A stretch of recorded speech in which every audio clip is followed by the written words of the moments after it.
بسم اللہ الرحمن الرحیم۔ محترم حضرات، الامین کوآپریٹو سوسائٹی اور سینٹر فار آبجیکٹو اسٹڈیز کی دعوت پر مولانا سید سلمان حسینی ندوی صاحب نے بنگلور میں سن 1995 میں سیرت النبی صلی اللہ علیہ وسلم کے عنوان پر جو 6 خطبات دیے تھے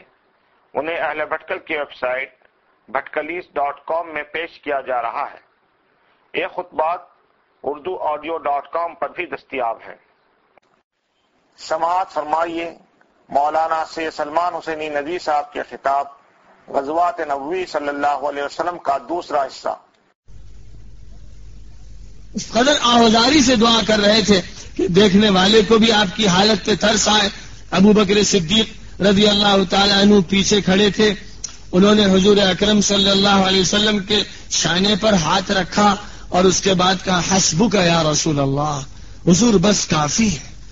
حضور بس کافی ہے۔ یعنی یہ اشارہ اس طرف تھا کہ دل بول رہا ہے کہ اللہ نے آپ کی دعا قبول کر لی، آثار اس کے ہویدہ اور نمایاں، لہذا حضور اب تشریف لے چلیں۔ تو حضور اکرم صلی اللہ علیہ وسلم اٹھے اور اس وقت زبان مبارک پر قرآن پاک کے یہ الفاظ تھے، سَيُهْزَمُ الْجَمْعُ وَيُوَلُّونَ الدُّبُرَ، اس لشکر کفار کو ان قریب شکست ہو جائے گی اور یہ پیٹ پھیر کے بھاگیں گے۔ ایک رات پہلے حضور اکرم صلی اللہ علیہ وسلم جب بدر کے مقام پر پہنچے تھے تو صحابہ کرام کو لے کر آپ نے میدان کا جائزہ لیا تھا اور اس کے بعد متعین مقامات کی طرف اشارہ کر کے فرمایا تھا یہاں پر ابو جہل مارا جائے گا، یہاں پر عتبہ مارا جائے گا، اس جگہ پر شیبہ مارا جائے گا، اس جگہ پر فلاں مارا جائے گا، نام لے لے کے آپ نے جگہوں کا تعین فرما دیا تھا۔ اللہ تعالیٰ نے آپ پر یہ بات منکشف فرما دی تھی کہ خدا تعالیٰ آپ کو فتح سے ہمکنار فرمائے گا اور کفر کے سرغنے ٹوٹیں گے اور ان کی طاقت یہاں بکھرے گی اور خاک و خون میں وہ لتھڑیں گے۔ حضور اکرم صلی اللہ علیہ وسلم نے دعا فرمانے کے بعد پھر مقابلہ شروع کیا اور مقابلے میں اسی طریق پر پہلے کفار کی طرف سے مطالبہ ہوا من یبارز، کون ہے جو مقابلہ کرے گا؟ تو حضور پاک علیہ الصلاۃ والسلام نے حضرت علی کو اور حضرت حمزہ کو اور حضرت عبیدہ بن الحارث کو، ان 3 افراد کو جو حضور کے قریب ترین رشتہ دار تھے، ایک حضور پاک علیہ الصلاۃ والسلام کے چچا اور 2 چچا زاد بھائی، ان کو حضور پاک علیہ الصلاۃ والسلام نے آگے بڑھایا، یہ پہلے مقابلہ یہی کریں گے۔ تو سب سے پہلے وہ سامنے آئے اور ادھر سے عتبہ، شیبہ اور ولید آئے اور یہ مقابلہ ہوا اور اس مقابلے میں مسلمانوں کو فتح حاصل ہوئی، انہوں نے اپنے مقابلوں کو زیر کر دیا اور حضرت علی رضی اللہ تعالی عنہ نے اسی موقع کے سلسلے میں یہ فرمایا تھا کہ اللہ کا یہ جو ارشاد گرامی ہے ھذان خصمان اختصموا فی ربہم، یہ 2 گروہ ہیں جو اپنے پروردگار کے بارے میں جھگڑ رہے ہیں۔ کہنے لگے حضرت علی کے قیامت کے دن خداوند قدوس کے حضور میں گھٹنوں کے بل سب سے پہلے میں گر جاؤں گا، اس بنیاد پر کہ کفر کا مقابلہ سب سے پہلے میں نے آگے بڑھ کر کیا۔ پہلی جو جنگ ہوئی، جس جنگ کو یوم الفرقان قرار دیا گیا، جس میں حق و باطل میں تمیز کر دی گئی اور حق و باطل کو الگ الگ پھاڑ کے دکھا دیا گیا، اس دن پیش قدمی کرنے والے علی ابن ابی طالب کرم اللہ وجہہ تھے اور حضور اکرم صلی اللہ علیہ وسلم کے حکم کی بنیاد پر یہ شرف اولین طور پر انہیں حاصل ہوا۔ اس جنگ بدر کی ترتیب سے ایک سبق مسلمانوں کو ملتا ہے اور وہ سبق یہ ملتا ہے کہ مسلمانوں کو حضور پاک علیہ الصلاۃ والسلام کا اسوہ اختیار کرتے ہوئے یہ سمجھنا چاہیے کہ جب کبھی مقابلہ ہوگا تو مقابلے کے سارے وسائل اور مقابلے کی تیاری کو مقدم کرنا ہوگا، اور جب اسباب اختیار کر لیے جائیں، وسائل جمع کر لیے جائیں، تب اللہ سے دعا بھی کی جائے گی۔ حکم یہ نہیں ہے کہ ایک طرف تو دشمن تیاریاں کر رہا ہو، ہتھیار جمع کر رہا ہو، ظلم و ستم کے سارے انتظامات کر رہا ہو، اور مسلمان صرف اپنی بستی میں بیٹھ کر وظیفے پڑھ رہے ہوں، اور مسلمان صرف دعا پر اکتفا کر رہے ہوں، اور مسلمان یاسین شریف کا ختم کر رہے ہوں، اور مسلمان یہ سمجھے کہ ہم ختم بخاری کر کے اپنی جانیں بچا لے جائیں گے۔ یہ ساری باتیں بعد کے دور کی ہیں، جب مسلمان اس بات کو بھول گئے کہ بغیر جہاد کے ترقی نہیں ہوتی، اور بغیر جہاد کے اور بغیر ظلم کو دفع کیے ہوئے کوئی قوم اپنی اقدامیت ثابت نہیں کر سکتی اور ظلم کے شکنجے کو توڑ نہیں سکتی۔ جب لوگ اس حقیقت کو فراموش کر چکے تو پھر وہ سہارا لینے لگے صرف وظائف کا۔ وہاں حضور پاک علیہ الصلوۃ والسلام کو مدینہ منورہ میں معلوم ہو گیا تھا یا اس سے آگے بڑھ کر کہ کافروں کا لشکر بڑی تیاریوں کے ساتھ آ رہا ہے، تو کیا حضور کو یہ معلوم نہیں تھا کہ اللہ تعالی نے ابرہہ کے لشکر کو مکہ مکرمہ کی سرزمین میں داخل ہونے سے پہلے ابابیل کے پنجوں میں کنکریوں کے ذریعے تباہ کیا تھا؟ کیا حضور کو یہ سورہ یاد نہیں تھی کہ الم تری کیف فعل ربک باصحاب الفیل الم یجعل کیدہم فی تضلیل وارسل علیہم طیرا ابابیل ترمیہم بحجارۃ من سجیل فجعلہم کعصف مأکول؟ تم نے دیکھا نہیں کہ تمہارے پروردگار نے ہاتھی والوں کے ساتھ کیا کیا؟ کیا اس نے ان کی تدبیر کو اور ان کے مکر و فریب کو ناکام نہیں کر دیا؟ کیا ایسا نہیں ہوا کہ ان پر پرندوں کے جھنڈ بھیجے کہ جنہوں نے ان پر کنکریوں کی بوچھار کر دی، اور اس کے بعد خدا تعالی نے ان کو ایسا بنا دیا جیسا کہ کھایا ہوا بھوسا ہو؟ وہ اللہ جس نے ابرہہ کے لشکر کو تباہ کیا، وہ اللہ جس نے قوم عاد پر عذاب مسلط کیا، اور نتیجہ یہ ہوا کہ وہ اپنے گھروں کے اندر تباہ کر دیے گئے اور سڑکوں پر تباہ کر دیے گئے، اور وہ اس طرح پڑے ہوئے تھے ان کی لاشیں کہ لگتا تھا کہ کھجور کے تنے کاٹ کاٹ کے پھینک دیے گئے۔ وہ اللہ جس نے قوم صالح پر عذاب نازل کیا تو اپنے محلات میں، پہاڑوں کے اندر تراشے ہوئے محلات میں اوندھے منہ گر گئے، تو کیا وہ یہ نہیں کر سکتا تھا کہ حضور پاک علیہ الصلوۃ والسلام مسجد نبوی میں دعا فرماتے، صحابہ سے کہتے دیکھو لشکر کفار تیاریوں کے ساتھ نکلا ہے، آؤ ہم سب تم مل کے دعا کریں اور اللہ کا کلام پڑھیں اور اللہ سے مانگے کہ اللہ آسمان سے فرشتے بھیج دے اور اللہ ابابیل بھیج دے اور ان کو تباہ فرما دے۔ حضور پاک علیہ الصلوۃ والسلام کو اپنی دعاؤں کے سلسلے میں بھی تو یقین ہوگا، لیکن حضور اکرم صلی اللہ علیہ وسلم جو دنیا کو ایک نظام دینے آئے تھے اور یہ بتانے آئے تھے کہ توکل فی الحقیقت اللہ پر اعتماد اور اسباب و وسائل کے اختیار کے درمیان کا ایک مرحلہ ہے، ایک ایسا عمل ہے کہ جس میں دل میں اللہ تعالی بیٹھا ہوا ہو، دل حق کے ساتھ مشغول ہو، لیکن اعضاء و جوارے اسباب و وسائل اختیار کر رہے ہوں، اسباب پر اعتماد نہ ہو لیکن ترک اسباب بھی نہ ہو، غفلت اسباب سے اختیار بھی نہ کی جائے۔ تو آپ نے تمام اسباب جو ممکنہ ہو سکتے تھے اس وقت جو مسلمانوں کے ہاتھوں میں تھے وہ آپ نے اختیار فرمائے۔ اونٹ کم تھے تو کم لیے، تلواریں کم تھی تو کم لی، گھوڑے کم تھے تو کم لیے، لیکن یہ نہیں ہوا کہ گھوڑے نہ لیے ہوں کہ چلو نہتے تکبیر پڑھتے ہوئے، تسبیح پڑھتے ہوئے، لا الہ الا اللہ کہتے ہوئے بس اسی سے دشمن مروب ہو جائے گا اور اسی سے اس کی چال کی، اس کی ترکیب کی کاٹ ہو جائے گی۔ یہ عمل نہیں فرمایا آپ نے، بلکہ فوج کو لے کر نکلے اور اس کے بعد صف بندی فرمائی اور فوج کو اپنی اپنی جگہ پر تعینات فرما دیا۔ جب سب کچھ کر دیا تو پھر زور بازو پر اعتماد نہیں کیا، سب کچھ کرنے کے بعد بس دل میں چونکہ اللہ ہی بسا ہوا تھا، چلے گئے عریش کے نیچے، چھپر کے نیچے، اور اب اللہ سے دعا کرنا شروع کی کہ اللہ کرنے والا تو ہی ہے، مالک اور مختار تو ہی ہے، تیرے ہی دستے تصرف میں سب کچھ ہے، ہم نے جو کچھ ہم کر سکتے تھے پیش کر دیا ہے، اب تو اپنی نصرت نازل فرما دے اور اپنی مدد فرما دے۔ جب یہ ہوا تو پھر خداوند قدوس نے یہ دکھایا کہ یہ چھوٹی سی ٹکڑی اور چھوٹی سی تعداد یعنی 313 1000 پر اس طرح غالب آ گئے کہ 70 افراد کفار کے مار دیے گئے، 70 افراد گرفتار کر لیے گئے، مسلمانوں میں سے بھی بعض افراد شہید ہو گئے اور حق ظاہر ہو گیا اور باطل کو شکست ہو گئی، اور جن لوگوں کو اس جنگ میں مارا گیا تھا ان کو بڑے بڑے گڑھوں میں ڈال دیا گیا۔ اور حضور صلی اللہ علیہ وسلم جنگ سے فارغ ہونے کے بعد ان گڑھوں کے کنارے پہنچے اور یہ کہنا شروع فرمایا کہ اے لوگوں، کیا تم نے اللہ تعالی کے وعدے کو اور اللہ کی وعید کو سچ نہیں پایا؟ آپ نے ان سے گفتگو کرنا شروع کر دی، جس پر حضرت عمر رضی اللہ تعالیٰ عنہ کو بڑا تعجب ہوا اور وہ کہنے لگے کہ حضور، آپ ان لوگوں سے بات کر رہے ہیں جو مردہ ہو چکے ہیں، جن کی لاشیں پڑی ہوئی ہیں، تو فرمایا کہ عمر تم بھی اتنا نہیں سن رہے ہو جتنا اس وقت یہ سن رہے ہیں. خدا تعالیٰ انہیں سنوا رہا ہے. وہ نبی جس نے مکہ مکرمہ میں بار بار سمجھایا ابو جہل کو کہ ابو جہل مان لے، وہ نبی جس نے ابو جہل کے حق میں دعائیں کی راتوں کو کہ اللہ اس کو ہدایت نصیب فرما دے، اس کو یا عمر کو ہدایت عطا فرما دے، اور وہ نبی جس نے بڑے بڑے ظالموں اور سنگدلوں کے حق میں کلمات خیر فرمائے تھے،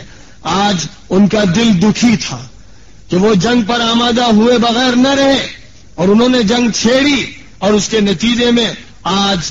ان کی لاشیں تڑپ رہی ہیں اور وہ اس قبر کے گھڑے میں پڑے ہوئے ہیں. اس وقت آپ نے ان کو مخاطب کر کے اس حقیقت کو یاد دلایا کہ کیا میں تم سے کہتا نہیں تھا کہ ایک دن تمہیں شکست کا منہ دیکھنا پڑے گا، اور اللہ ہمیشہ حق کو غالب کرتا رہا ہے. باطل کتنی بڑی تعداد میں کیوں نہ ہو اور کتنے زیادہ لاؤ لشکر کے ساتھ کیوں نہ آئے، دیر سویر حق ہی غالب ہوتا رہا ہے. پوری انسانی تاریخ اس سے بھری پڑی ہوئی. قرآن پاک نے انبیاء کی جو تاریخ پیش کی ہے، جو شخص بھی اس کو پڑھے گا یہ دیکھے گا کہ ان کو کسی نہ کسی شکل میں غلبہ ہوا، چاہے خدا تعالیٰ نے اس طرح انہیں غلبہ نصیب فرمایا ہو کہ ان کی فوج غالب آئی ہو، یا اس طرح کہ جب وہ اپنی قوم سے مایوس ہو گئے ہوں اور خدا تعالیٰ نے ان کو ہجرت کا حکم دے دیا ہو تو پھر عذاب الہی دشمنوں پر مسلط کر دیا گیا ہو. کسی نہ کسی شکل میں غالب حق ہی ہوتا رہا اور باطل ہمیشہ مغلوب ہوتا رہا.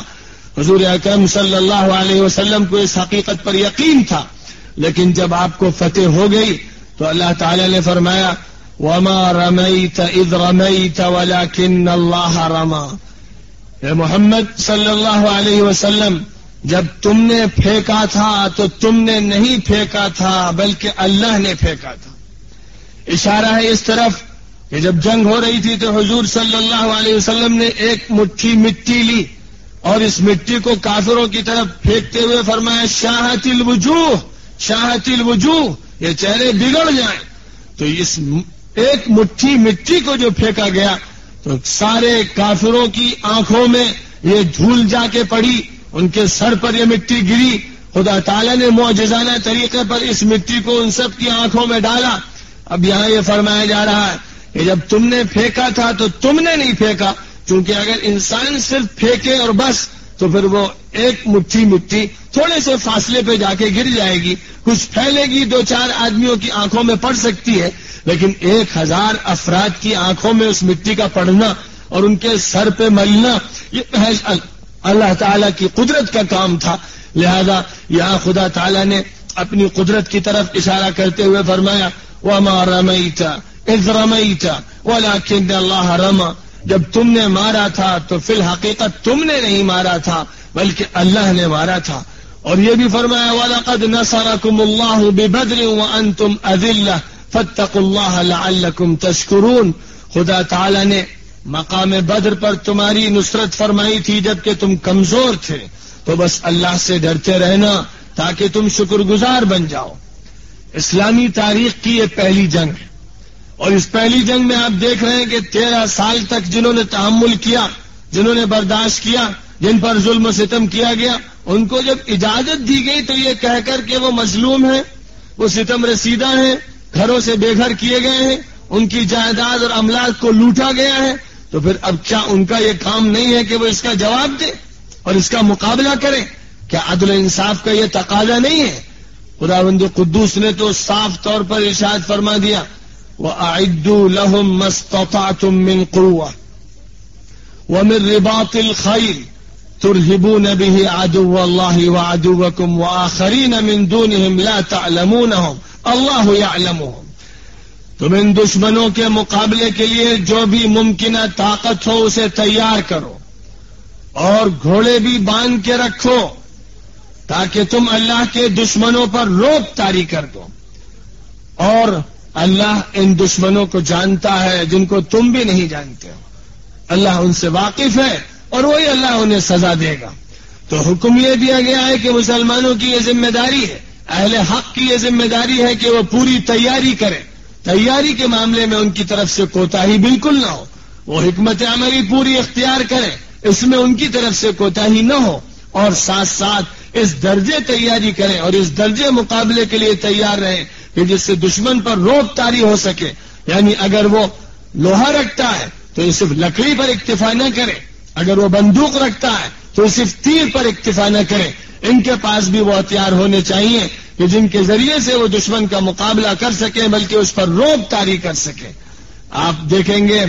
کہ دنیا ہمیشہ اس سے گھبراتی ہے، دنیا کی بڑی طاقتیں یا دنیا کے ابلیس کے ایجنٹ اس سے گھبراتے ہیں کہ ان کے مقابل میں دوسروں کے پاس بھی وہ نیوکلیائی پاور نہ آ جائے کہ جو پھر ان کے مد مقابل حریفوں کو تیار کر دے. وہ ہمیشہ زیر دست رہے، وہ ہمیشہ ان کے سید زبوں رہے، اور وہ ہمیشہ ان کے ساتھ کھلواڑ کرتے رہیں، وہ ابھرنے نہ پائیں. اور اگر وہ طاقت اختیار کرے جائز طریقے پر اپنے وسائل سے اپنا پیسہ لگا کر، تو پھر وہ دہشت گرد قرار دے دیے جاتے ہیں. یہ کون سا معیار ہے اور یہ کون سا اصول ہے عدل انصاف کا؟ یہ کون سا طریقہ کار ہے جس کو اپنایا جاتا ہے اور جس کے ساتھ دنیا بھی متفق ہو جاتی ہے؟ عجیب بات ہے کہ جو ظالم ہے وہ سو ظالم ہے، لیکن جو خاموش ہے اس ظلم پر، کیا وہ بھی ظلم میں شریک نہیں ہو رہے ہیں؟ وہ آخر اس صورتحال کو کیوں گوارا کرتے ہیں؟ اور انہوں نے یہ کیوں طے کر رکھا ہے کہ دنیا کی چودراہٹ سے فلاں فلاں کو حاصل ہے؟ اس چودراہٹ میں آخر وہ خود شریک کیوں نہیں ہوتے اور اس چودراہٹ کی ٹوپی کیوں نہیں اتارتے ہیں؟ عدل و انصاف کا اور انسانیت کا اور مساوات کا اور جمہوریت کا اور برابری کا یہ تقاضا ہے کہ کسی کو بھی ویٹو پاور حاصل نہ ہو. اس کا تقاضا ہے کہ کوئی بھی اپنے ہاتھ میں صرف لاٹھی نہ رکھے اور دوسرے کو صرف کمزور اور مظلوم بنا کے نہ رکھے. سب برابر کے درجے کے ہوں اور سب ٹکر کے ہوں، یا تو سبھی ہتھیار اپنے ختم کر دیں اور سب عافیت اور امن کے ساتھ رہیں. اور اگر ہتھیار ایک فریق کے ہاتھ میں ہو تو دوسرے فریق کو بھی پوری طرح تیار ہو جانا چاہیے کہ ہم بھی دبنے والے اور کمزوری قبول کرنے والے نہیں.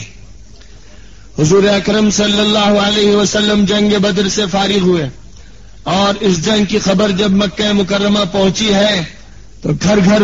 ماتم کی صفیں بچ گئی. پورے مکے میں شور مچ گیا اور اس وقت یہ اعلان کر دیا گیا کہ ابو سفیان جس تجارتی قافلے کو لے کر واپس ہوئے ہیں اس تجارتی قافلے کے مال کو اگلی جنگ کے لیے وقف کر دیا جائے. بہت زبردست تیاریاں مکہ مکرمہ میں حضور اکرم صلی اللہ علیہ وسلم اور صحابہ کے خلاف ہونے لگی اور اس مال کے ذریعے ہتھیار تیار کیے جانے لگے. اور یہ طے کر لیا گیا کہ جب تک انتقام نہیں لے لیا جائے گا چین سے نہیں بیٹھا جائے گا. بعض لوگوں نے تو یہاں تک طے کیا کہ ہم اس وقت تک نہائیں گے نہیں اور بال ترشوائیں گے نہیں جب تک کہ انتقام نہ لے لیں گے. 1 سال ہی گزرا تھا. سن 2 میں جنگ بدر ہوئی تھی. سن 3 کا واقعہ ہے کہ 3000 نفری فوج لے کر مکہ مکرمہ سے ابو سفیان فوج کی کمان کرتا ہوا نکل کھڑا ہوا. اور اب کی انہوں نے یہ طے کر رکھا تھا کہ مدینے کے اندر گھس کر مسلمانوں کو تہس نہس کر دیا جائے گا، ان کی جڑوں کو اکھاڑ کے پھینک دیا جائے گا، ان کی طاقت کو بالکل ہی ملیا میٹ کر دیا جائے گا. حضور اکرم صلی اللہ علیہ وسلم کا محکمہ سراغ رسانی بھی بڑا متحرک اور نشیط تھا. آپ جس طرح ایک طرف جنگ کے لیے تیار رہتے تھے، ظلم کا مقابلہ کرنے کے لیے تیار رہتے تھے، وہیں اسی کے ساتھ ساتھ انٹیلیجنس کے شعبے کو بھی پوری طرح آپ نے نشیط بنا رکھا تھا. افراد آپ کے سارے علاقوں میں پھیلے ہوئے تھے جو وقت وقت کی خبریں آپ کو پہنچاتے رہتے تھے اور خبروں کے پہنچنے میں آپ کے ہاں دیر نہیں لگا کرتی تھی. پوری چوکسی قائم رہتی تھی، رابطہ لوگوں کا آپ سے رہتا تھا اور تیزی کے ساتھ سفر کیے جاتے تھے. خبر جتنے وقت میں پہنچانے کی ضرورت ہے اس کا پورا لحاظ رکھا جاتا تھا. حضور اکرم صلی اللہ علیہ وسلم کو یہ اطلاعات ملی کہ مکہ مکرمہ سے لشکر جرار نکلنے کو تیار ہے. بس آپ نے مدینہ منورہ میں مشورہ فرمایا کہ ہمیں کیا کرنا چاہیے. خود آپ کی رائے یہ تھی کہ مدینہ منورہ میں رہتے ہوئے ہمیں جنگ کرنا ہے، مدینے سے باہر نہیں نکلنا ہے. اور کبار صحابہ، بڑے بڑے صحابہ کی بھی رائے یہی تھی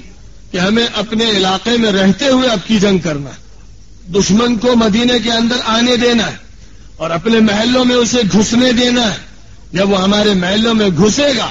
تو پھر ہم گھیرا بندی کر کے اس کا مقابلہ کریں گے. لیکن نوجوان صحابہ کا یہ کہنا تھا کہ حضور بدر کی جنگ میں ہمارے ساتھیوں نے، ہمارے بھائیوں نے قربانیاں پیش کی اور 150 کلومیٹر آگے جا کر انہوں نے مقابلہ کیا اور پھر اللہ نے انہیں فتح یاب فرمایا. اب ہم گھر پہ بیٹھ کر جنگ کیوں کریں؟ ہمیں تو باہر نکل کے مقابلہ کرنا. حضور اکرم صلی اللہ علیہ وسلم نے ان کی باتیں سنی، گھر تشریف لے گئے. گھر سے باہر جب نکلے تو سر پہ خوت تھا، جسم پہ 2 زرہیں تھی، تلوار حمائل تھی. ایک فوجی لباس میں ملبوس حضور صلی اللہ علیہ وسلم گھر سے باہر تشریف لائے اور اس کے بعد آپ نے فرمایا کہ بس فیصلہ ہو گیا. بڑے بڑے صحابہ نے عرض کیا کہ حضور یہ تو چند نوجوانوں کے جذبات تھے، آپ کی رائے بھی یہ تھی کہ یہیں رہا جائے اور ہم لوگوں کی رائے بھی یہ ہے، تو آپ اگر رائے تبدیل فرمائیں. تو آپ نے ارشاد فرمایا کہ نبی جب لباس جنگ پہن لیتا ہے تو پھر وہ گھر بیٹھتا نہیں. اور اس کے بعد پھر حکم فرمایا کہ بس اب احد پہاڑ کے دامن کی طرف چلنا ہے. 1000 نفری فوج کو لے کر آپ روانہ ہوئے اور اس فوج کو لے کر جب آپ روانہ ہوئے ہیں تو ابھی صرف مقام شوط میں پہنچنا ہوا تھا جو احد پہاڑ اور مسجد نبوی کے بیچ میں پڑتا ہے کہ عبداللہ ابن ابی جو منافقوں کا سردار تھا 300 افراد کو فوج کے لے کر واپس چل پڑا اور اس نے یہ کہنا شروع کیا کہ ہماری بات نہیں مانی گئی، چھوکروں کی بات مان لی گئی، ہم بڑوں کی بات نہیں مانی گئی، ہم ساتھ نہیں چلیں گے. اب غور فرمائیے کہ فوج میں ایک طرح کی بغاوت ہو رہی ہے اور اس پر بھی غور کیجئے کہ حضور صلی اللہ علیہ وسلم جنگ کے لیے لے جا رہے ہیں تو منافقین کو بھی ساتھ لے رہے ہیں. بہت سے لوگ یہ سمجھتے ہیں کہ جہاد اس وقت ہونا چاہیے جبکہ سب کا ایمان ابو بکر کے ایمان کی طرح ہو جائے. جب ایمان اس درجے ترقی کر جائے تب جہاد کا مسئلہ شروع ہونا چاہیے. وہ لوگ بالکل غلط فہمی کے شکار ہیں. حضور پاک علیہ الصلوۃ والسلام خوب اچھی طرح سے جانتے تھے کہ ابی ابن کعب رأس المنافقین ہے، منافقین کا سردار ہے، اور آپ کو یہ بھی معلوم تھا کہ آپ کی صف میں اور کون ہے جو منافق ہے، یعنی ظاہر سے اسلام کرتے ہیں لیکن جن کے دلوں میں اسلام نہیں ہے. اس کے باوجود بھی ایسے کمزور مسلمانوں کو یا ایسے بے حقیقت مسلمانوں کو آپ نے ساتھ لیا اور جہاد کی کارروائی میں انہیں شریک کیا. ان کی چھٹائی پہلے مرحلے میں نہیں کی اور پھر انہوں نے دھوکہ تک دیا. بیچ راستے سے عبداللہ ابن ابی 300 افراد کو لے کر چل پڑا. 700 افراد کل رہ گئے اور ان 700 میں بھی بنو حارثہ اور بنو سلمہ 2 قبیلے ایسے تھے کہ جن کے قدم لڑکھڑانے لگے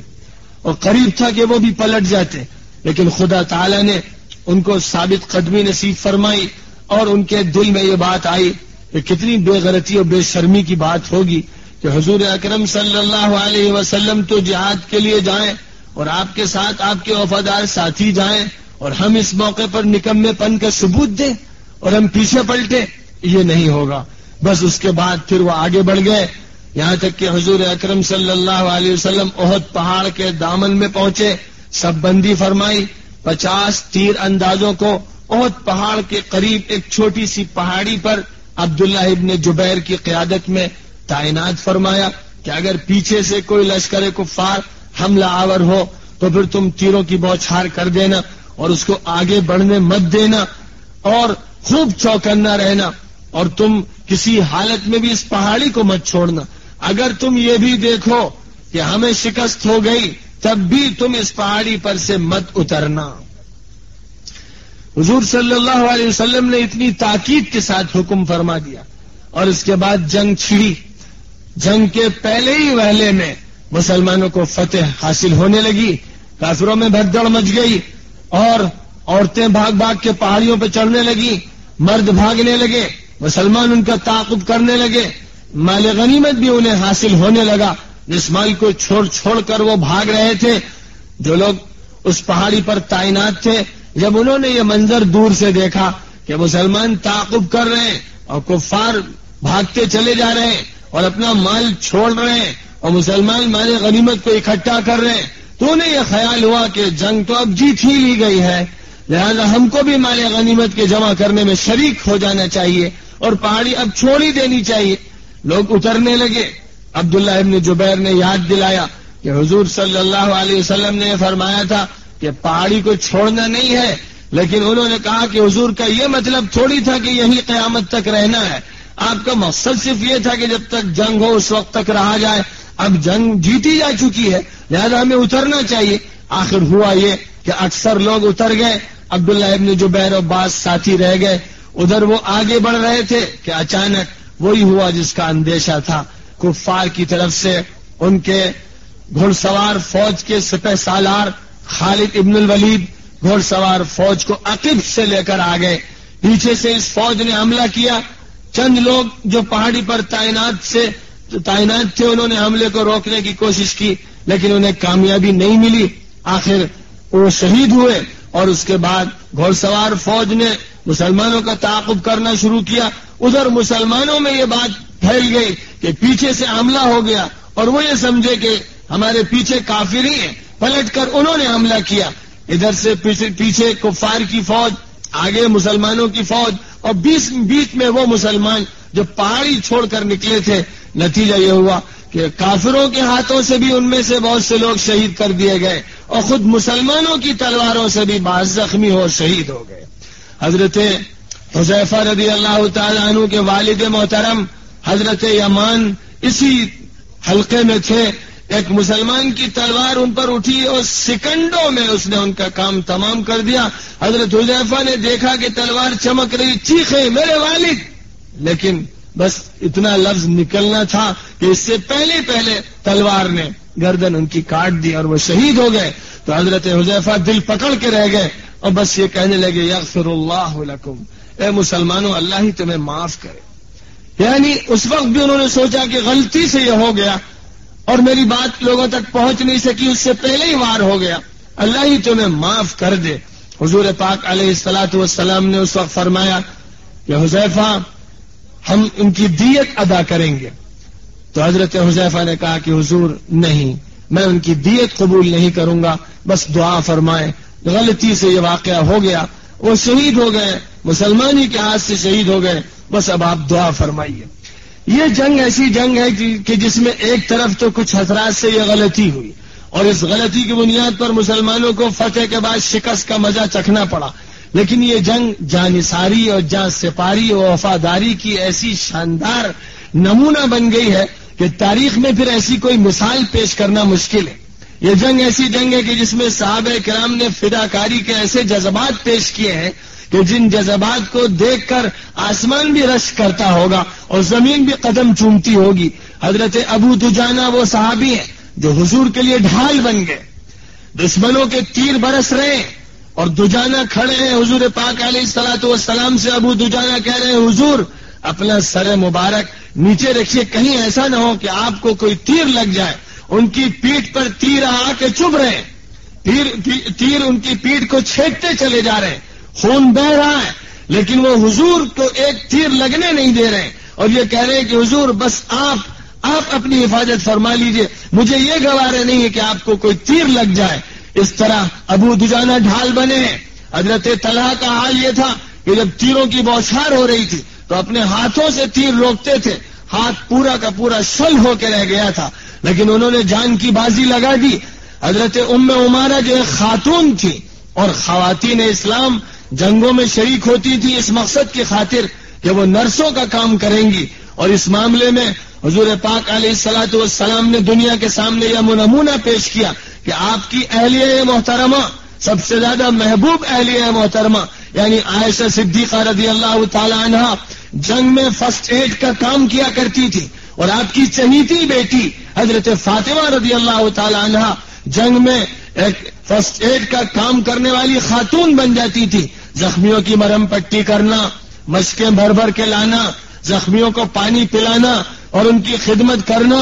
اور اسی طرح تیر اٹھا کے لانا، جنگ کی بھٹی میں کود پڑنا اور تحفظ کے انتظامات کرنا اور زخمیوں کو اٹھا کے لانا، وہ کام جو ریڈ کراس یا ریڈ کرسنٹ کے لوگ کرتے ہیں وہ کام انجام دیتے تھے۔ دنیا کی تاریخ میں کوئی بھی ایسا بادشاہ نہیں ملے گا، کوئی ایسا حاکم نہیں ملے گا جس نے اپنے گھر کے ایسے افراد کو اس کام پہ لگایا ہو،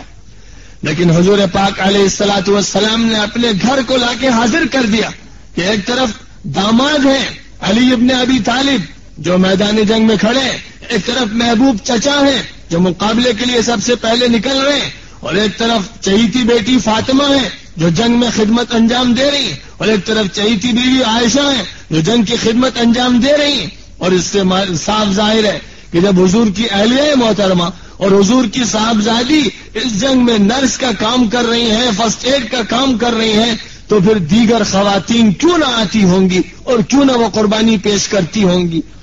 بخاری شریف میں حضرت ام سلیط رضی اللہ تعالی عنہ کا تذکرہ کیا گیا ہے کہ حضرت عمر رضی اللہ تعالی عنہ نے ان کا تذکرہ کیا، اور جس وقت ان کے یہاں بڑی عمدہ قسم کی چادریں آئی تھیں، ایک چادر تحفے میں ان کو بھیجی اور یہ کہتے ہوئے بھیجی کہ جنگ احد میں مشقیں بھر بھر کے ام سلیط لاتی تھی اور زخمیوں کو پانی پلاتی تھی۔ انہی خواتین میں ام عمارہ تھی جنہوں نے جب یہ دیکھا کہ حضور پاک علیہ الصلوۃ والسلام پر حملہ کیا جا رہا ہے اور آپ کو نرغے میں لے لیا گیا تو ان سے پھر رہا نہ گیا، وہ نکل کھڑی ہوئی اور اس کے بعد حضور کے سامنے تلوار لے کر انہوں نے کفار سے ایسا مقابلہ کیا اور ایسی داد شجاعت دی کہ مرد بھی حیران رہ گئے۔ یہی وہ جنگ ہے جس میں ایک مرتبہ یہ شہرت ہو گئی کہ حضور پاک علیہ الصلوۃ والسلام کو شہید کر دیا گیا، یہ پروپیگنڈا کیا گیا، کافروں کی طرف سے یہ خبر مشہور کی گئی۔ دوران جنگ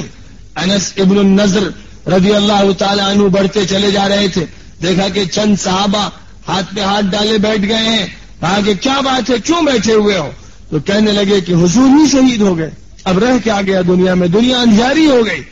تو انس بن النضر نے کہا کہ موتوا علی ما مات علیہ رسول اللہ صلی اللہ علیہ وسلم، کہا کہ جس چیز پر حضور پاک علیہ الصلوۃ والسلام نے جان دے دی تم بھی پھر اس پر جان دے دو، بیٹھ کے کیا کرتے ہو؟ یہی وہ جنگ ہے کہ جس میں سعد بن ربیع نے قربانی دی۔ ایک شخص ان کے پاس پہنچا تو انہوں نے یہ کہا کہ میاں اب تو میں رخصت ہو چلا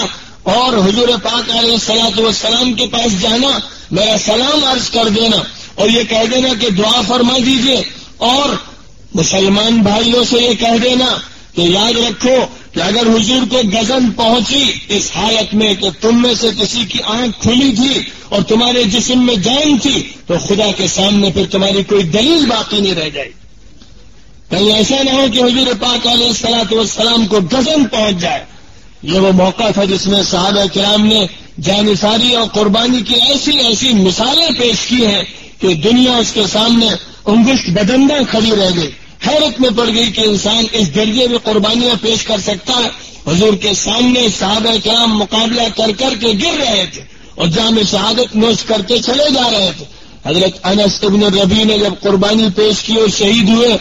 تو ان کے جسم پر 90 سے زیادہ زخم تھے، اور سارے کے سارے زخم سامنے کے حصے میں تھے، پیچھے نہیں تھے، لیکن جسم اس قدر سامنے سے بگڑ چکا تھا کہ پہچاننا مشکل تھا۔ ان کی بہن نے انگلی کے ایک پور کی کسی علامت کے ذریعے پہچانا کہ یہ انس ابن النضر ہے۔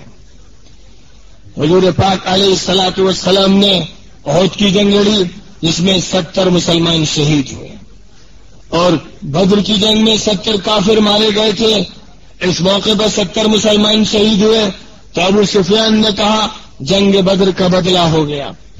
کبھی ہمارا پلہ بھاری کبھی تمہارا پلہ بھاری۔ قرآن پاک میں اس کے بعد سورہ آل عمران کا بڑا حصہ نازل ہوا، اور اس سورہ پاک میں پھر تجزیہ کیا گیا کہ شکست کے اسباب کیا تھے اور فتح کے اسباب کیا تھے۔ ابتداً فتح ہوئی جبکہ مسلمان نظم جماعت قائم کیے ہوئے تھے اور حضور صلی اللہ علیہ وسلم کی اطاعت پوری طرح کر رہے تھے اور ہر محاذ پر جمے ہوئے تھے، اور جب ایک محاذ کو چھوڑا گیا تو شکست کا مزہ چکھا گیا۔ اس سے معلوم ہوا کہ کسی بھی محاذ کو جب بھی ترک کیا جائے گا تو وہیں سے رکھنا پڑے گا، پشتا کہیں سے ٹوٹے گا، بند میں کہیں سے سوراخ ہوگا تو سیلاب وہیں سے آئے گا، اور وہ سیلاب پھر پوری کی پوری بستی کو تباہ کر دے گا۔ نقصان ایک شخص پہنچاتا ہے اور نقصان کا بھگتان اٹھانے والے پھر بہت سے افراد ہو جاتے ہیں۔ چند افراد نے غلطی کی اور پہاڑی پر ان کو تعینات کیا گیا تھا اسے چھوڑ دیا، نتیجہ اس کا یہ نکلا کہ سارے مسلمانوں کو اس موقع پر شکست کا مزہ بھی چکھنا پڑا، اور خود حضور پاک علیہ الصلوۃ والسلام پر ابن قمیہ نے ایک ڈھیلا مارا، ابن قمیہ نے تلوار کا وار کیا آپ کی خود پر، تو خود کی کڑیاں آپ کے رخسار مبارک میں داخل ہو گئی، اور اسی طرح ایک دوسرے شخص نے ایک ڈھیلا مارا جس سے دندان مبارک کی کرسیاں ٹوٹ گئی، اور ایک گڑھے میں بھی آپ گر گئے، خون بہنے لگا۔ حضرت ابو عبیدہ آگے بڑھے کہ کڑی میں خود کی میں نکالوں گا، ہاتھ سے نکالنے میں تکلیف کا اندیشہ تھا، تو اپنے دانت سے اس کی ایک کڑی کو پکڑا اور جھٹکا دے کر جو اس کو نکالا تو ایک دانت ٹوٹ گیا۔ دوسرے صحابی بڑھنے لگے کہ میں نکالوں گا دوسری کڑی، کہا کہ نہیں، بالکل ممکن نہیں، خون دانت سے بہ رہا ہے۔ آگے بڑھے، کہا میں ہی نکالوں گا، پھر دوسرے دانت سے دوسری کڑی کو پکڑا اور پوری طاقت سے اس کو نکالا تو وہ دانت بھی ٹوٹ گیا۔ لیکن دونوں دانت ٹوٹنے کے بعد حال یہ تھا کہ ان کے حسن و جمال میں اضافہ ہو گیا۔ جب وہ مسکراتے تھے تو یہ دو دانت باوجود ٹوٹنے کے ایسے خوبصورت لگتے تھے کہ ان کے لب کا حسن و جمال اچھے اچھے حسینوں کے حسن کو مات کر دیا کرتا تھا۔ حضور پاک علیہ الصلوۃ والسلام کی خود کی کڑیوں کو نکالا، خون بہنے لگا۔ حضرت علی رضی اللہ تعالیٰ عنہ ڈھال میں پانی لے کر آئے، زخم دھونا شروع کیا گیا، خون بہتا چلا جا رہا تھا۔ حضرت فاطمہ رضی اللہ تعالیٰ عنہ نے چٹائی جلائی اور اس کی راکھ زخم پہ رکھی، جس سے زخم کا خون منجمد ہو گیا، زخم منجمد ہو گیا اور خون ٹھہر گیا۔ اس زمانے میں اس کا استعمال اس مقصد کی خاطر بھی کیا جاتا تھا۔ جنگ احد اس صورتحال میں ہوئی اور ابتدائی فتح کے بعد میں ظاہری طور پر شکست ہوئی، لیکن خدا تعالیٰ نے اس جنگ پر تبصرہ کرتے ہوئے یہ بات بھی ارشاد فرما دی کہ یہ جنگ ایسی جنگ ہے کہ جس کے ذریعے سے تمہاری تربیت کی گئی ہے، اور اللہ نے یہ تمہیں بتانا چاہا کہ کھرے مومن کون ہیں اور جھوٹے مسلمان کون ہیں۔ وہ یہ چاہتا تھا کہ تمہاری آزمائش کرے اور تم کو اس بھٹی کے اندر سے گزارے تاکہ صاحب ایمان کلبن بن کے نکل جائے اور منافق کا نفاق ظاہر ہو جائے اور ان کی پہچان لوگوں کو حاصل ہو جائے، پھر وہ منافقوں سے بچنا شروع کر دیں اور تحفظ اختیار کریں۔ سن 3 میں یہ جنگ ہوئی، اور اس کے بعد 1 سال گزرا، چھوٹی موٹی کچھ جھڑپیں ہوئی، کچھ واقعات پیش آئے۔ سن 5 میں جنگ احزاب ہوئی، جنگ خندق۔ یہ وہ جنگ تھی کہ جس کے لیے مدینہ منورہ کے منافقین اور مدینہ کے یہودی، جن کے 3 قبیلے مدینہ میں خاص طور پر آباد تھے، بنو قینقاع اور بنو نذیر اور بنو قریظہ۔ بنو قینقاع کی بد عہدی اور عہد شکنی کی بنیاد پر جنگ بدر کے بعد ان کا مدینہ سے انخلا عمل میں آ چکا تھا۔ جنگ احد کے بعد بنو نذیر کی بد عہدیوں کی بنیاد پر اور غداری کی بنیاد پر، اور یہ کہ حضور پاک علیہ الصلوۃ والسلام کو قتل کرنے کا انہوں نے اقدام کیا، دھوکے اور فریب سے آپ کو قلعے کی دیوار کے نیچے بٹھایا اور پھر یہ طے کیا کہ اوپر سے چکی کا پاٹ آپ پر گرا دیا جائے گا جس سے آپ کو شہید کر دیا جائے گا۔ لیکن سازش تشت ازبام ہو گئی، سازش کھل کے سامنے آ گئی، تو ان کے خلاف یہ کارروائی کی گئی کہ مدینہ منورہ سے ان کو جلا وطن کیا گیا۔ یہ سارے عناصر مکہ مکرمہ کے کفار و مشرکین کے ساتھ مل کر اب کی یہ طے کر رہے تھے کہ مسلمانوں پر ایک ایسا یک بارگی حملہ کیا جائے جس حملے میں قریش مکہ بھی ہوں،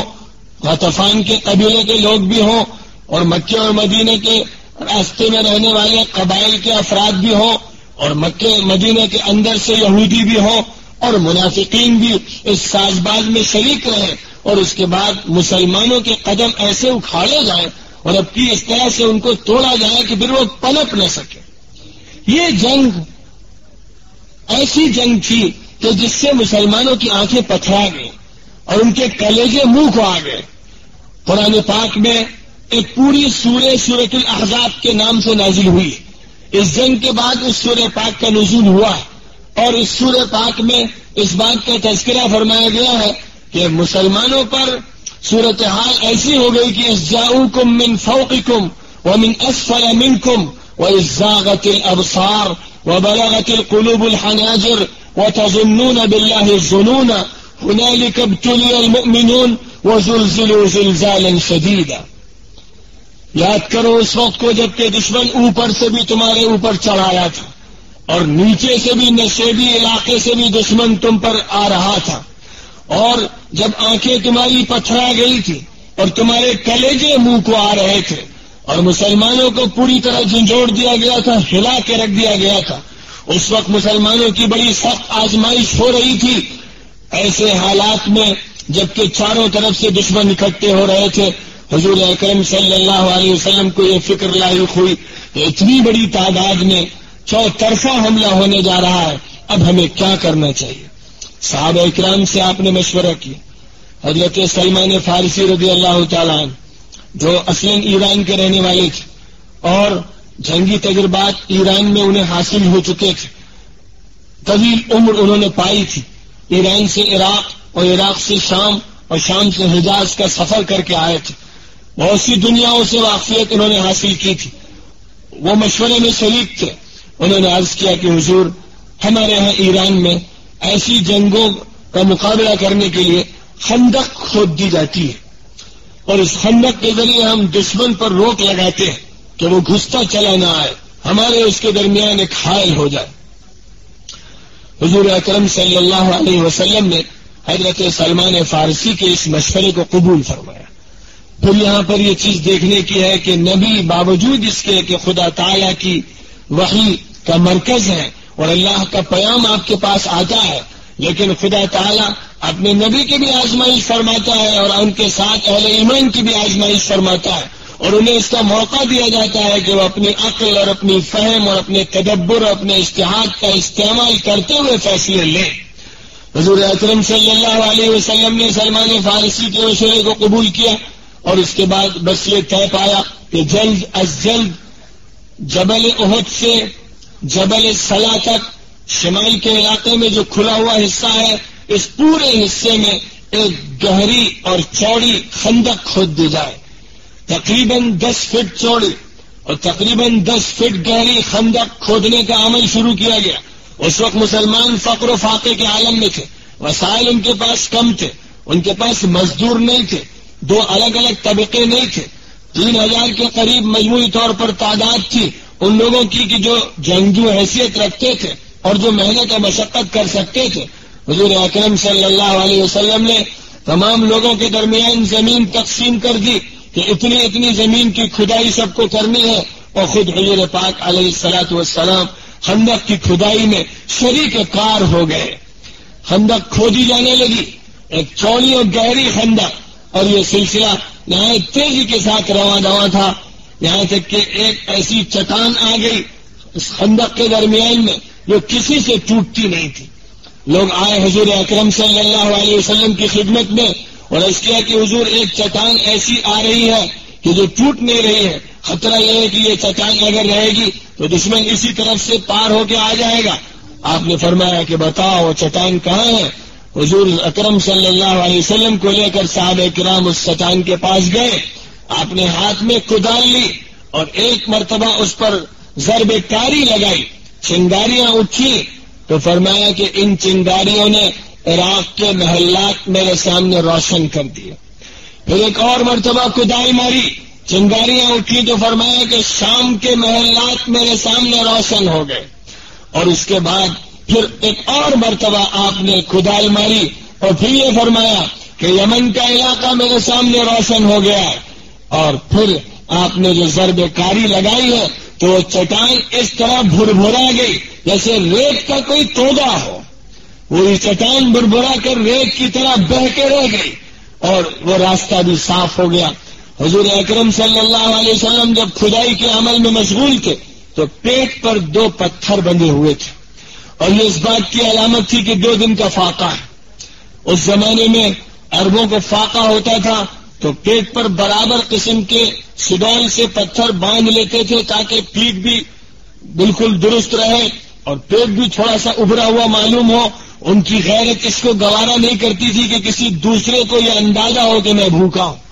کہیں ایسا نہ ہو کہ مجھے فقیر اور بھوکا سمجھ کے وہ صدقہ دے دے. عزت نفس، حمیت اور خودداری کا یہ تقاضا تھا کہ ایسے موقع پر وہ کرتے کے نیچے پیٹ پہ پتھر باندھ لیتے تھے. کرتا اوپر سے ہوتا تو پتہ ہی نہیں چلتا تھا کہ پیٹ ابھرا ہوا ہے یا بھوک کی حالت کی وجہ سے پیٹ کو لگ رہا ہے. اس حالت میں حضرت جابر رضی اللہ تعالیٰ عنہ نے حضور صلی اللہ علیہ وسلم کو دیکھا تو آنکھوں میں آنسو آ گئے، برداشت نہیں کر سکے، حضور پاک علیہ الصلوۃ والسلام سے کہنے لگے کہ حضور مجھ سے آپ کی حالت دیکھی نہیں جا رہی ہے، میری درخواست یہ ہے کہ حضور میرے گھر تشریف لے چلے، تھوڑا سا کھانا تناول کر لیں۔ اور بھاگے ہوئے گھر پہنچے، گھر پہنچ کر اہلیہ سے کہا کچھ کھانے کو ہے؟ وہ کہنے لگی کہ کچھ نہیں، تھوڑا سا جو رکھا ہوا ہے، ایک بکری کا بچہ ہے۔ کہنے لگے تم جلدی سے جو پیسنا شروع کرو، میں اس بکری کے بچے کو ذبح کرتا ہوں اور گوشت تیار کرتا ہوں۔ بس انہوں نے جو پیسنا شروع کیا اپنی چکی میں، اور انہوں نے بکری کے بچے کو ذبح کیا، اس کی بوٹیاں تیار کی، اور بس یہ سب کچھ تیار کر کے ادھر آٹا تیار تھا، ادھر گوشت تیار تھا، کھانا پکنا شروع ہونے والا تھا، اور یہ کہا کہ اب میں جا رہا ہوں، حضور کو لے کے آنے والا ہوں، تم جلدی سے کھانا تیار کرو، گوشت تیار کر دو اور روٹی تیار کرنا۔ حضور پاک علیہ الصلوۃ والسلام کے پاس پہنچتے ہیں تو حضور نے فرمایا کہ کھانا کتنا ہے؟ کہنے لگے حضور 2-4 آدمیوں کے لیے ہے۔ تو فرمایا کہ جاؤ گھر کہہ دینا کہ جب تک میں نہ آؤں لوئیاں نہ بنائی جائیں، روٹی نہ پکائی جائے، جب تک میں گھر پہ نہ آؤں گوشت نکالنا نہ شروع کیا جائے، میں جب آ جاؤں گا تب نکالنا شروع کیا جائے۔ اور اس کے بعد آپ نے کہا اے خندق والو، جابر کے یہاں کھانے کی دعوت ہے، سب چلو۔ حضرت جابر رضی اللہ تعالیٰ عنہ کے پیروں تلے زمین کھسک گئی،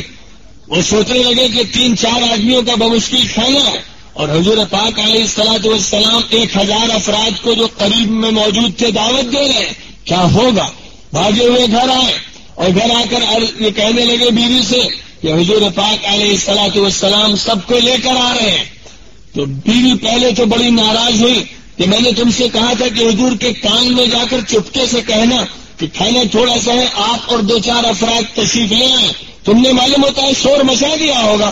تو حضرت جابر کہنے لگے کہ نہیں، میں نے شور نہیں مچایا، میں نے تو تمہاری ہدایت کے مطابق حضور کے کان میں جا کر کہا تھا، لیکن حضور نے خود ہی اعلان فرما دیا۔ تو حضرت جابر کی ایمان والی بیوی نے کہا کہ اگر حضور نے فرمایا ہے تو پھر کوئی تکلیف نہیں، کوئی پریشانی نہیں، پھر اللہ خود ہی انتظام فرمائے گا۔ حضور اکرم صلی اللہ علیہ وسلم تشریف لائے، پیچھے پیچھے مجاہدین کی لمبی فوج تھی۔ گھر میں آنے کے بعد آپ نے فرمایا کہ اپنی لگن پر سے کپڑا ہٹاؤ اور دم فرمایا، کچھ پڑھا اور آٹے پر دم کر دیا، اور اس کے بعد دیگچی کا ڈھکن ہٹایا، کچھ پڑھا اور اس پر بھی دم فرما دیا، اور اس کے بعد بیٹھ گئے اور یہ کہا کہ روٹی پکانے والی سے کہو کہ روٹی پکائے جلدی جلدی، اور اس کے بعد مجھے دیتی چلی جائے۔ روٹی پکتی رہی گرم گرم، حضور خود اپنے ہاتھ میں لیتے تھے، اپنے ہی ہاتھ سے دیگچی سے بوٹی نکالتے تھے، روٹی پر رکھتے تھے اور ایک ایک کو پکڑاتے تھے۔ لائن سے لوگوں کو آپ نے کھانا تقسیم کرنا شروع کیا،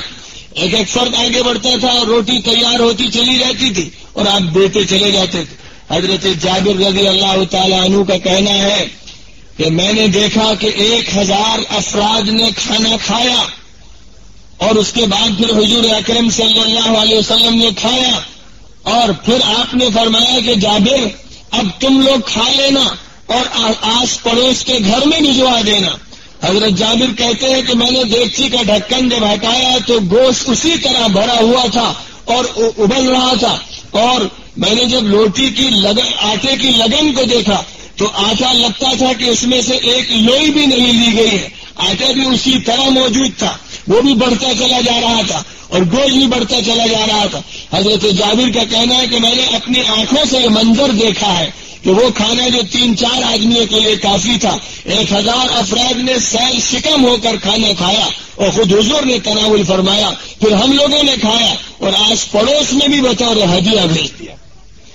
یہی وہ موقع ہے جس میں ایک مرتبہ حضور اکرم صلی اللہ علیہ وسلم سے یہ بھی عرض کیا گیا کہ حضور پانی بہت کم پڑ گیا ہے، کوئی انتظام پانی کا نہیں ہے۔ تو آپ نے فرمایا کہ لوگوں تمہارے پاس کچھ بھی پانی ہے؟ کہا کہ حضور بہت تھوڑا سا ہے۔ کہا جو بھی ہے لے آؤ، ایک برتن لگا کر جمع کرو، اور اس کے بعد پھر اپنی انگشتہائے مبارک اس پیالے میں ڈال دی پانی کے اندر۔ صحابی کا بیان ہے کہ ہم لوگوں نے اپنی آنکھوں سے یہ منظر دیکھا کہ انگلیوں سے پانی فوارے کی مانند نکل رہا تھا، اور لوگ پھر اس پیالے سے پانی لیتے چلے جا رہے تھے، سب کے لیے وہ پانی کافی ہو گیا۔ اپنی آنکھوں سے معجزات لوگ دیکھ رہے تھے، اور حضور اکرم صلی اللہ علیہ وسلم کی ذات گرامی پر ایمان میں اضافہ ہوتا چلا جا رہا تھا۔ یہ وہ جنگ تھی کہ جس جنگ میں خندق بنائی جا چکی تھی، لشکر کفار سامنے آ گیا تھا، تیروں کی بوچھار کبھی ادھر سے کبھی ادھر سے ہوتی، بعض لوگوں کے تیر بھی اس موقع پر لگے۔ مدینہ منورہ میں انصار کے ایک سردار حضرت سعد بن معاذ رضی اللہ تعالیٰ عنہ کو اسی موقع پر ایک تیر لگا تھا ہاتھ میں، جس کا زخم اتنا کاری ثابت ہوا کہ پھر اسی سے ان کی شہادت ہو گئی تھی۔ اور اس محاصرے نے خاصا طول پکڑا، یہاں تک کہ ایسا لگتا تھا کہ اب مسلمانوں کو بڑی سخت شکست ہو جائے گی، لیکن اچانک خدا تعالی نے ایک ایسی ہوا بھیجی تیز اور تند جس نے مشرکین کے خیموں کی تنابیں توڑ دی، ان کے چولہوں کی دیگچیاں الٹ پلٹ ہو گئی اور ان میں ایسی ہراسانی اور ایسا خوف و دہشت پیدا ہوئی کہ وہ وہاں سے بھاگ کھڑے ہونے لگے۔ انہوں نے طے کیا کہ اب ہم ٹھہر نہیں سکتے، سخت جالے کا زمانہ تھا اور آندھی بھی نہایت تیز تھی اور وہ انہی پر گویا کہ مسلط کی گئی تھی۔ بس اس فوج میں بھگدڑ مچ گئی۔ اس کے بعد پھر حضور اکرم صلی اللہ علیہ وسلم نے فرمایا کہ نصرت بالصبا، باد صبا نے ہماری مدد کی، اللہ نے اس ہوا کو ہمارے لیے مددگار بنا دیا اور یہ اعلان فرمایا کہ الآن نغزوہم ولا یغزوننا، اب ہم ان پر چڑھائی کریں گے، وہ ہم پر چڑھائی نہیں کر سکیں گے۔ سن 5 میں آپ نے اعلان فرما دیا اور سن 6 میں آپ عمرے کی نیت سے 1400 صحابہ کرام کو لے کر چلے۔ جب حدیبیہ کے مقام پر پہنچے تو ارادہ تھا کہ آگے بڑھیں گے اور مکے میں جا کر طواف کریں گے، لیکن اطلاعات یہ آئی کہ کافر اس کے لیے تیار نہیں ہے کہ آپ کو مکے میں داخل ہونے دیں۔ آپ وہیں ٹھہر گئے اور یہ فرمایا کہ اگر آج مجھ سے وہ کسی ایسی بات کا مطالبہ کریں گے جس میں کعبے کا احترام ملحوظ رکھا جائے گا اور اس کی تعظیم مقصود ہوگی تو میں اس بات کو قبول کروں گا۔ اور گفت و شنید چلتی رہی، فرستادے آتے اور جاتے رہے۔ حضور پاک علیہ الصلوۃ والسلام کی طرف سے حضرت عثمان بن عفان کو گفت و شنید کے لیے مکے روانہ کیا گیا۔ اسی درمیان یہ خبر بھی اڑ گئی کہ عثمان شہید کر دیے گئے، تو حضور پاک علیہ الصلوۃ والسلام نے حدیبیہ کے میدان میں 1400 اصحاب سے یہ مطالبہ کیا، آؤ جہاد و موت پر بیعت کرو کہ اگر عثمان کو شہید کیا گیا ہے تو ہم اس کے خون کو ضائع نہیں جانے دیں گے اور اس کا انتقام لے کر رہیں گے۔ اس پر سب نے بیعت کی۔ یہ وہی بیعت ہے جس کا تذکرہ قرآن پاک میں سورۃ الفتح میں فرمایا گیا، لقد رضی اللہ عن المؤمنین اذ یبایعونک تحت الشجرہ، اللہ راضی ہو گیا ان ایمان والوں سے جو درخت کے نیچے آپ سے بیعت کر رہے تھے۔ سلسلہ گفت و شنید کا جاری رہا یہاں تک کہ سہیل آئے، اور سہیل جب آئے تو حضور نے فعل نیک لیتے ہوئے فرمایا کہ معاملہ اب آسان ہو جائے گا۔ گفتگو ہوتی چلی گئی یہاں تک کہ نوبت اس کی آئی کہ اب صلح ہو جانی چاہیے، 10 سال کی جنگ بندی کر لینی چاہیے اور آئندہ سال ہم عمرہ کرنے آئیں گے۔ شرائط ان کی طرف سے لا دی جا رہی تھی اور حضور صلی اللہ علیہ وسلم شرائط قبول کرتے چلے جا رہے تھے۔ ایسا لگ رہا تھا کہ مسلمان دب رہے ہیں، ایسا لگ رہا تھا کہ کفار اپنی شرطیں منواتے چلے جا رہے ہیں۔ حضرت عمر رضی اللہ تعالیٰ عنہ سے رہا نہ گیا اور وہ کہنے لگے ابو بکر صدیق سے کہ ابو بکر ہم لوگ دب کے صلح کیوں کر رہے ہیں؟ تو ابو بکر صدیق نے کہا کہ عمر حضور کی رکاب تھامے رہو، حضور کی رکاب تھامے رہو، زبان اعتراض مت کھولو۔ اس کے بعد حضرت عمر سے رہا نہ گیا تو حضور کے پاس بھی پہنچ ہی گئے اور یہ عرض کیا کہ حضور کیا ہم لوگ برحق نہیں ہیں؟ فرمایا کہ برحق۔ تو کیا کہ حضور وہ لوگ باطل پر نہیں؟ کہا کہ ہاں وہ باطل پر ہے۔ تو پھر یہ کہا کہ حضور پھر ہم لوگ دب کر صلح کیوں کریں؟ فرمایا کہ خدا تعالیٰ کا حکم ایسے ہی۔ حضرت عمر بس خاموش ہو گئے۔ یہ صلح ہوئی، اس صلح کے بعد مسلمان واپس آ رہے تھے کہ اللہ تعالیٰ کی طرف سے یہ آیتیں نازل ہو رہی تھی، اِنَّا فَتَحْنَا لَكَ فَتْحًا مُبِينًا، اے نبی ہم نے آپ کو فتح مبین عطا کر دی، کھلی ہوئی فتح دے دی۔ جب یہ آیت نازل ہوئی، پوری سورہ پاک کا نزول ہوا تو حضور نے حضرت عمر کو طلب کیا اور حضرت عمر رضی اللہ تعالیٰ عنہ سے کہا کہ عمر ایک سورہ ایسی نازل ہوئی ہے مجھ پر کہ جو دنیا و مافیہ سے زیادہ محبوب ہے، اور جو سورہ پڑھ کر جب سنائی تو حضرت عمر تعجب سے کہنے لگے کہ حضور کیا یہ فتح ہے؟ فرمایا ہاں یہ فتح ہے۔ بس یہ صلح ہوئی اور صلح کا 1.5 سال کا عرصہ گزرا اور ایسا عرصہ گزرا کہ واقعی فتح کے بادل اور فتح کی گھٹا چھانے لگی اور بڑے بڑے سپہ سالار کفار کے لشکر کے اسلام کی گود میں آنے لگے. عمرو بن العاص اسی عرصے میں مسلمان ہو گئے. اسی عرصے میں عثمان ابن ابی شیبہ مسلمان ہو گئے. اسی عرصے میں خالد ابن الولید مسلمان ہو گئے. بڑے بڑے کمانڈر، بڑے بڑے سپہ سالار اور کعبے کے کلید بردار اسلام کی جھولی میں خود سے آتے چلے گئے. جب وہ ٹینشن فری ہو گئے، جب ان کے اندر سے تشنج ختم ہو گیا اور ان کو اس کا موقع ملا کہ مسلمانوں کو قریب سے دیکھیں اور ہمیشہ منفی انداز سے نہ سوچیں، تو پھر اسلام ان کے دل میں گھر کرتا چلا گیا اور وہ اسے قبول کرتے چلے گئے. امام زہری رحمۃ اللہ علیہ کا کہنا ہے کہ مکہ مکرمہ کے 13 سال اور مدینہ منورہ کے 6 سال، اس پوری مدت میں اتنے لوگ مسلمان نہیں ہوئے جتنے کہ صلح کی مدت کے اندر مسلمان ہو گئے. سن 6 میں یہ صلح ہوئی اور بس اس کے بعد ابھی 1.5 سال کا عرصہ گزرا تھا کہ مکہ مکرمہ کے لوگوں کی طرف سے صلح توڑ دی گئی. صلح کا عہد نامہ توڑ دیا گیا.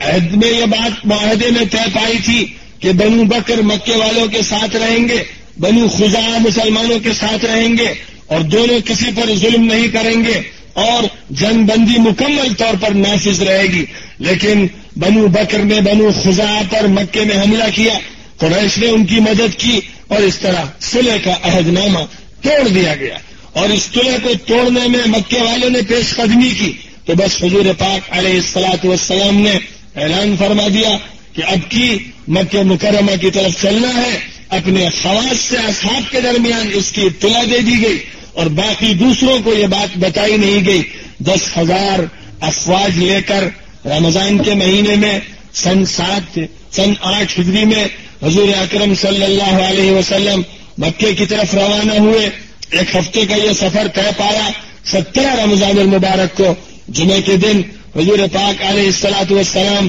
مکہ مکرمہ کی سرزمین میں داخل ہوئے فاتحانہ، اور اس طرح داخل ہوئے کہ اب مکہ سرنگو ہو چکا تھا اور آپ کی قدم بوسی کر رہا تھا اور آپ سیدھے کعبہ مقدسہ تک پہنچے. کعبہ مقدسہ کی چوکھٹ پر جا کر کھڑے ہو گئے. وہ مجمع ظالموں کا، ستمگروں کا نگاہوں کے سامنے تھا جس میں بڑے بڑے قاتل، بڑے بڑے ظالم اور بڑے بڑے ستمگر تھے. لیکن کعبے کی چوکھٹ پر کھڑے ہو کر آپ نے ان سے کہا، لوگوں بتاؤ تم کیا سمجھتے ہو میں تمہارے ساتھ کیا کروں گا؟ تو لوگوں کی طرف سے یہ جواب تھا جن کے سر جھک گئے تھے، جن کی آنکھیں جھک گئی تھی کہ آپ تو بڑے شریف ہیں اور شریف زادے ہیں، ہم تو آپ سے حسن سلوک کی توقع لگائے بیٹھے. تو آپ نے فرمایا لا تثریب علیکم اليوم اذهبوا فانتم الطلقاء. لوگوں آج جاؤ، میں تم میں کسی پر کوئی ملامت نہیں کرتا، میں تمہیں آزادی دیتا ہوں، تم سب کے سب آزاد ہو، زمین میں چلو اور پھرو. اس طرح آپ نے ان دشمنوں کے ساتھ معاملہ فرمایا جو آپ کی گرفت میں آ چکے تھے. اگر آپ چاہتے تو یہ حکم فرما دیتے کہ خالد بن الولید جو مسلمان گھڑ سوار فوج کے سپہ سالار تھے اور جنہوں نے احد کی جنگ میں مسلمانوں کو شہید کیا تھا، چاہتے تو یہ حکم فرماتے کہ اے خالد ایک ایک کی گردن اڑا دینا اور انتقامی کارروائی میں کسی کو مت بخشنا. لیکن حضور پاک علیہ الصلاۃ والسلام جس وقت مکے داخل ہو رہے تھے، اونٹنی پر سوار تھے، تو اس وقت آپ کی تواضع اور انکسار کا یہ عالم تھا کہ سر جھکا چلا جاتا تھا، اونٹ کے کوہان سے پیشانی لگی جاتی تھی. اللہ کے سامنے گویا سر بسجود تھے کہ وہ خداوند قدوس ہے جس نے یہ فتح نصیب فرمائی. یہی مکے کی سرزمین ہے جہاں کل ستایا گیا، جہاں کل ظلم کیا گیا، لیکن ظلم کا سر نیچا ہوتا ہے، باطل سر نگو ہوتا ہے، حق سر بلند ہوتا ہے. خداوند قدوس نے آج انہی مظلوموں کو یہ طاقت و قوت نصیب فرمائی کہ وہ اسی شہر میں فاتحانہ داخل ہو رہے ہیں، لیکن فتح کے شادیانے نہیں بجائے جا رہے ہیں، فتح کے گلچھرے نہیں اڑائے جا رہے ہیں، فتح کے نتیجے میں ظلم کا ناچ نہیں ہو رہا ہے. فتح اس طرح ہو رہی ہے کہ سب کو عفو درگزر کے دامن میں سمیٹا جا رہا ہے، سب کے ساتھ مراحم خسروانہ کا معاملہ کیا جا رہا ہے، بخشش کے پروانے بانٹے جا رہے ہیں، انتقامی کارروائیاں نہیں کی جا رہی ہیں. اس طرح آخری نبی ختم الرسل حضرت محمد مصطفیٰ صلی اللہ علیہ وسلم مکہ مکرمہ کی سرزمین میں داخل ہو گئے اور اس کے بعد وہ کفار تو جو لڑنے پر آمادہ تھے حنین کے مقام میں جمع ہو گئے. آپ کو رمضان المبارک گزار کر شوال کے ایام میں آخر ان کی طرف پیش قدمی کرنی پڑی جو جنگ ہی کے لیے طے کیے ہوئے تھے اور جنہوں نے جنگ کے لیے فوج اکٹھا کر رکھی تھی. ان سے میدان حنین میں جنگ ہوئی اور پھر مسلمانوں کو عظیم الشان فتح اس جنگ حنین میں حاصل ہوئی. پھر طائف کے قلعے میں بہت سے لوگوں نے اپنے کو محفوظ کر رکھا تھا اور یہ طے کر رکھا تھا کہ جب بھی موقع پائیں گے تو مسلمانوں پہ حملہ آور ہوں گے. حضور صلی اللہ علیہ وسلم نے ان کی طرف بھی پیش قدمی فرمائی اور قلعے کو توڑنے کے لیے, اس کی دیواروں کو توڑنے کے لیے منجنیق کو, جو اس دور میں توپ کا کام کیا کرتی تھی, اور دبابہ کو جو ٹینک کے بدل کے طور پر تھا, ان کا استعمال کیا. جو جرس یمن کے شمال میں جرس شہر میں بنائی جاتی تھی, وہاں سے آپ نے یہ وسائل اور آلات اور جنگی ہتھیار حاصل کیے اور اس کے بعد ان کا استعمال کیا. اور اس طرح پھر وہ مسلمانوں کے سامنے اس کا نمونہ پیش کیا کہ مسلمانوں کو آؤٹ آف ڈیٹ نہیں ہونا چاہیے, لیٹسٹ ہتھیار استعمال کرنے چاہیے اور ان کا مالک بننا چاہیے اور ان کے ذریعے جنگ کرنی چاہیے کہ ایسا نہ ہو کہ مسلمان نہایت خوشبسے اور بودے اور کمزور ثابت ہو اور ظالم ظلم کرتا رہے اور یہ سب ظلم سہنے کے عادی بنے رہے. لیکن طائف کا قلعہ, طائف کی دیوار نہ ٹوٹی, چند دن کا محاصرہ رہا اور پھر آپ واپس آ گئے اس توقع کے ساتھ کہ طائف کے یہ لوگ ایک نہ ایک دن ضرور حاضر ہوں گے اور اسلام ان کے دل میں جگہ کرے گا. آپ واپس تشریف لائے جہرانہ میں جہاں مال غنیمت تقسیم کیا گیا اور پھر مدینہ منورہ آپ کی آمد ہوئی جہاں طائف کا قافلہ بعد میں آیا اور پھر اس نے اسلام قبول کیا اور حضور پاک علیہ الصلوۃ والسلام کی توقعات پوری ہوئی. اس کے بعد رومن امپائر سے ایک جنگ پیش آئی جس کو جنگ تبوک کہا جاتا ہے. سن 9 ہجری میں رجب کے مہینے میں 30,000 مسلمانوں کی فوج اس وقت حضور کی سپہ سالاری اور قیادت میں نکلی جب یہ اطلاعات آئی تھی کہ ہرقل جو رومن امپائر کا امپرر تھا اس نے 1 لاکھ نفری فوج شام کے بارڈر پر اکٹھا کر دی ہے اور اس کا ارادہ یہ ہے کہ جزیرۃ العرب کی سرحد میں داخل ہو کر مسلمانوں کی اس ابھرتی ہوئی طاقت کو ترش کر دیا جائے گا. تو حضور پاک علیہ الصلوۃ والسلام نے اس دھمکی کو نہ تو اسی طرح گزر جانے دیا اور نہ آپ نے یہ طے فرمایا کہ ہمیں مدینہ منورہ میں رہنا ہے اور کوئی پیش قدمی نہیں کرنی ہے, بلکہ آپ نے اس وقت نفیر عام کا حکم فرما دیا. یعنی یہ حکم ہو گیا کہ ہر وہ نوجوان اور ہر وہ شخص جو جنگ میں شرکت کی صلاحیت رکھتا ہے اس کو یہ حکم ہے کہ وہ سب کے سب تیار ہو جائیں. باوجود شدید گرمی کے, باوجود اس کے کہ کھجور پک رہے تھے, ان کو نکلنا ہے. 30,000 نفری فوج مدینہ منورہ سے روانہ ہوئی. ایک مہینے تک یہ راستہ طے کرنے کے بعد تبوک کے علاقے میں مسلمان پہنچے جہاں یہ اطلاعات ملی کہ تبوک میں یہ اطلاعات پہنچی کہ رومن امپائر پسپا ہو گئی ہے اور ہرقل نے یہ حکم دے دیا ہے کہ فوجیں پیچھے کر لی جائیں, ہمیں محمد سے جنگ نہیں کرنا ہے. جس کی وجہ ایک یہ بھی تھی کہ حضور اکرم صلی اللہ علیہ وسلم نے صلح حدیبیہ کے بعد سن 7 کے شروع میں شاہوں کو خطوط روانہ فرمائے تھے اور ہرقل نے جب آپ کا خط پڑھا تھا تو اس پر زبردست اثر اس کا مرتب ہوا تھا اور دل میں ایمان نے گھر کیا تھا, لیکن سیاست, نکمی سیاست نے اس کو نہ چھوڑا اور پھر وہ کفر ہی پر جیا. اس نے اسلام کو قبول نہیں کیا لیکن اس کے دل میں نبی کی ہیبت بیٹھی ہوئی تھی. لہذا جب یہ اطلاعات ملی کہ حضور خود قیادت کرتے ہوئے تبوک تک آ گئے ہیں تو ہرقل نے پھر پسپائی کا خود ہی سے ارادہ کر لیا اور اپنی فوجوں کو شام کے بارڈر سے ہٹا لیا. اس طرح حضور اکرم صلی اللہ علیہ وسلم اس جنگ سے محفوظ رہ گئے اور تبوک میں آپ نے تقریباً 20 روز 1 ماہ قیام کیا. قرب و جوار کے علاقوں کے قبائل سے رابطے قائم فرمائے, صلح میں ان کو داخل فرمایا اور پھر تبوک سے آپ کی واپسی ہوئی.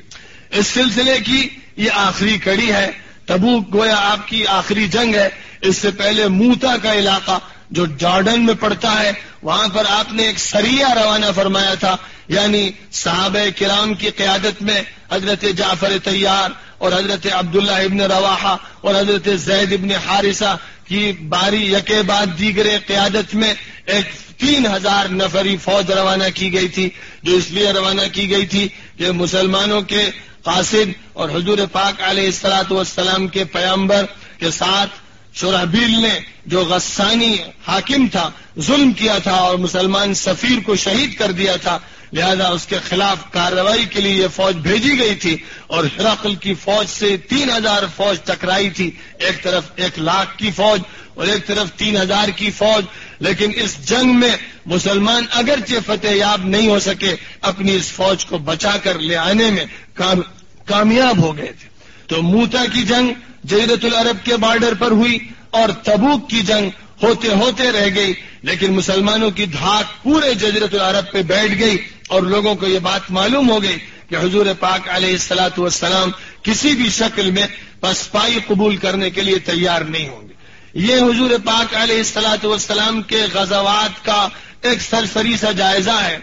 آپ نے بہت سے سرایا بھی بھیجے، سرایا اور غزوات کی مجموعی تعداد تقریباً 82-83 ہوتی ہے، لیکن یہ تمام جنگیں جو لڑی گئیں ان تمام جنگوں کے اندر تقریباً 1018 افراد قتل ہوئے. 1018 افراد، جس میں 359 افراد مسلمان تھے جو شہید ہوئے اور 759 افراد کافروں کے تھے جو قتل کیے گئے، اور کافروں کے 6000 سے زائد افراد گرفتار ہوئے. اتنی طویل اور اتنی کثیر جنگوں میں کل اتنی تعداد تھی کہ جس نے جاتو جام شہادت نوش کیا یا پھر وہ مار دیے گئے اور جہنم رسید کر دیے گئے. اور اس کے نتیجے میں نہ صرف پورے جزیرۃ العرب میں اسلام کا پھریرا لہرا گیا اور اس کا جھنڈا بلند ہو گیا، بلکہ دونوں سپر پاور ایران اور رومان کی، پرشین امپائر اور رومن امپائر کی چولیں بھی ہل گئی اور بس قریبی عرصے میں یہ دونوں طاقتیں بھی زیر و زبر ہو کے رہ گئیں. کہاں ایک طرف یہ غزوات جن میں اتنی کم تعداد میں لوگ ختم ہوئے اور اتنے عظیم الشان نتائج تاریخ میں برپا ہوئے اور اس کے ذریعے انسانیت ظلم کی چکی سے نکال لی گئی اور شکنجے ظلم کے توڑ دیے گئے اور پوری انسانیت کو پھر راحت نصیب ہوئی اور پیام حق سب کو ملا اور دعوت کا راستہ کھل گیا. اور کہاں دنیا کی یہ خون آشام جنگیں،